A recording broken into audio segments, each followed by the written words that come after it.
நியமன தேர்வு எழுதின 24,000 ஆசிரியர்களில் நானும் ஒருத்தங்க. 2013 டெட்டு பாஸ் பண்ணோம். 13 ஆண்டு காலம் ஆகுது. போன வருஷம் தான் நியமன தேர்வுன்னு ஒன்று வச்சாங்க. இந்த டெட்டில் பாஸ் பண்ண ஆசிரியர்களுக்கு போஸ்டிங் போடுறதுக்காக நியமன தேர்வு வச்சாங்க. அதுலேயும் நாங்கள் பாஸ் பண்ணியிருக்கோம் 24,000 ஆசிரியர்கள். ஆனால் 2,768 போஸ்டிங் தான் வந்து இப்போ அதுக்கு தான் CV ப்ரொவிஷனல் லிஸ்டெல்லாம் விட்டுருக்காங்க. அந்த போஸ்டிங் வந்து 13 ஆண்டு காலம் காத்திருந்த எங்களுக்கு பத்தாததாக இருக்குன்னு சொல்லி நாங்கள் கவுன்சிலர்கள் முதல் கொண்டு அமைச்சர்கள் வரைக்கும் எல்லாத்துக்கிட்டையும் எங்களுடைய மனுக்களை கொண்டு போய் நாங்கள் சேர்த்துருக்கோம். ஆனால் அதுக்கு அந்த போஸ்டிங் இன்க்ரீஸ்ன்றது இது வரைக்கும் எந்த ஸ்டெப்புமே எடுக்கப்படாமல் இருக்குது. எங்களுடைய இந்த 13 ஆண்டு காலத்தில் எங்களுடைய வாழ்வாதாரம், வாழ்க்கை முறை எல்லாமே பல வகையில் பாதிக்கப்பட்டிருக்கு. எங்களோட வாழ்க்கை மட்டும் பாதிக்கப்படலை. இந்த 13 வருஷத்துக்கு முன்னாடி தொடக்கப்பள்ளியில் ஒரு பையன் 1வது சேர்ந்தானா, இப்போ அந்த பையன் 12ஆவதையும் முடிச்சு வந்திருப்பான். ஆனால் இந்த 12 வருஷமும் அந்த தொடக்கப்பள்ளியில் ஆசிரியர்கள் இல்லாமல் நம்ம தமிழ்நாட்டில் பல தொடக்கப்பள்ளிகள் நடந்துகிட்டு இருக்கு.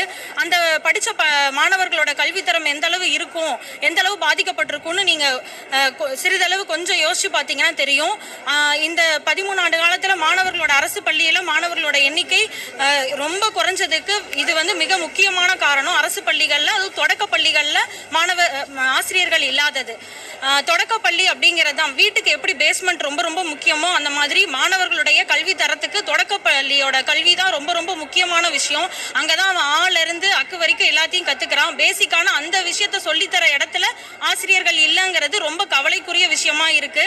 இது மாணவர்களோட கல்வி தரத்தை எந்த அளவு பாதிக்கும், அவங்க 10th போனாலும் சரி 12th போனாலும் சரி ரிசல்ட் வரல அப்படின்றதுக்கு பேசிக்கே அவனுக்கு தெரியாததுதான் முக்கியமான காரணம். இப்ப இந்த ஆட்சி நடந்துகிட்டு இருக்கிற இந்த ஆட்சியில வருடா வருடம் தொடக்கப்பள்ளியில மாணவர்களோட எண்ணிக்கையை வந்து அதிகரிக்கிறதுக்கு பல முயற்சிகள் அரசாங்கம் எடுத்துக்கிட்டு இருக்கு. அதற்கிடையில எங்களை நியமிக்கிறதுல மட்டும் என்ன தயக்கம்னு தெரியல அரசாங்கத்துக்கு.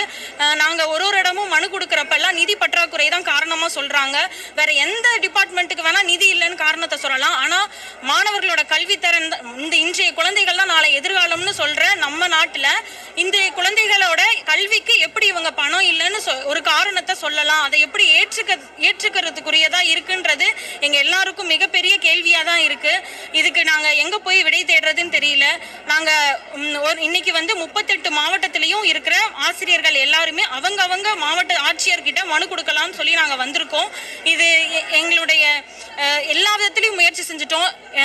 நாங்க முதல்ல சொன்ன மாதிரி கவுன்சிலர்ல இருந்து அமைச்சர்கள் வரைக்கும் முதலமைச்சர் கூட எங்கெங்க எங்களுக்கு வாய்ப்பு கிடைக்குமோ ரோட் ஷோ அவர் எங்கெங்க செஞ்சாரோ, எங்க திருச்சியில செஞ்சது, ஊட்டியில அவர் போனப்ப கூட அங்கேயும் நாங்க மனு கொடுத்துருக்கோம். இப்ப மேட்டூருக்கு இந்த 12ஆம் தேதி வரப்போறாங்க, அங்கேயும் நாங்க பிளான் பண்ணியிருக்கோம். எல்லா இடத்துலயுமே நாங்க அவரை சந்திச்சு, ஏன்னா அவருக்கு எங்க விஷயம் தெரியுதா, கொண்டு போய் சேருதா, அமைச்சர்கள் மூலியமா கொண்டு போய் சேருதா என்னன்னு எங்களுக்கு தெரியல. அதனால டைரக்டாவும் நாங்க கொண்டு போய் கொடுத்துருக்கோம். ஆனா எங்களுக்கு எந்தவித ஸ்டெப்புமே இன்னும் எடுக்கப்படாமல் இருக்கு.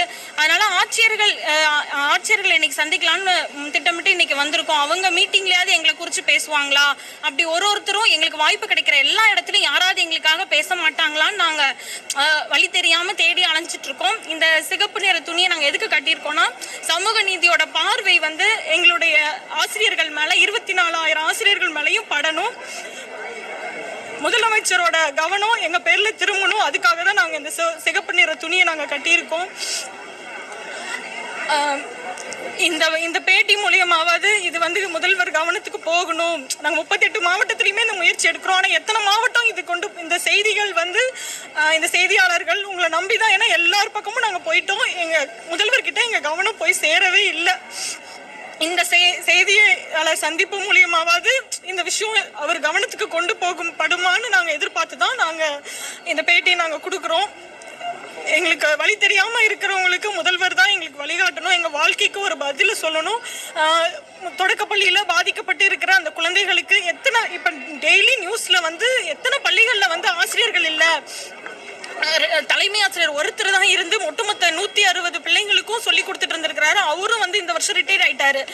அடுத்து ஆசிரியர்கள் நியமிக்க சொல்லி அவரும் CO ஆபீஸ்ல DO ஆபீஸ்ல எல்லா இடத்துலயும் சொல்லி இருக்கிறாரோ. ஆனா வந்து அந்த இடத்துல ஆசிரியர்கள் இல்லாததுனால அவரே இந்த ஜூன் 2ஆம் தேதி ஸ்கூல் தொடங்கினதும் திரும்பவும் வந்து அந்த ஸ்கூல்ல சொல்லி கொடுத்துருக்கிறதா அந்த நியூஸ்லாம் கூட நாங்க பார்த்தோம். ஆனா இதுக்கெல்லாம் ஸ்டெப் எடுக்கப்படணும்னு சொல்லி மிக தாழ்மையோட எங்க கோரிக்கைகளை முதல்வர்கிட்ட நாங்க தெரிவிச்சுக்கிறோம். நன்றி. என் பேர் பெனில்டா. மேலும் கடந்த ஆண்டு தேர்வில் தேர்ச்சி பெற்ற அனைவருக்கும் முதலில் பணி நியமனம் வழங்க வேண்டும், அதன் பின்னர் காலி பணியிடங்கள் இருப்பின் அடுத்த தேர்வினை நடத்த வேண்டும் என்றனர். அரசு பள்ளிகளில் மாணவர்கள் எண்ணிக்கை ஆண்டுக்காண்டு அதிகரித்து வருகிறது. அதற்கேற்ப ஆசிரியர்களும் அதிக அளவில் தேவைப்படுகிறார்கள். பொது மாறுதல் மற்றும் பணி நிரவல் கலந்தாய்வு மூலம் காலி பணியிடங்கள் இன்னும் நிரப்பப்படவில்லை.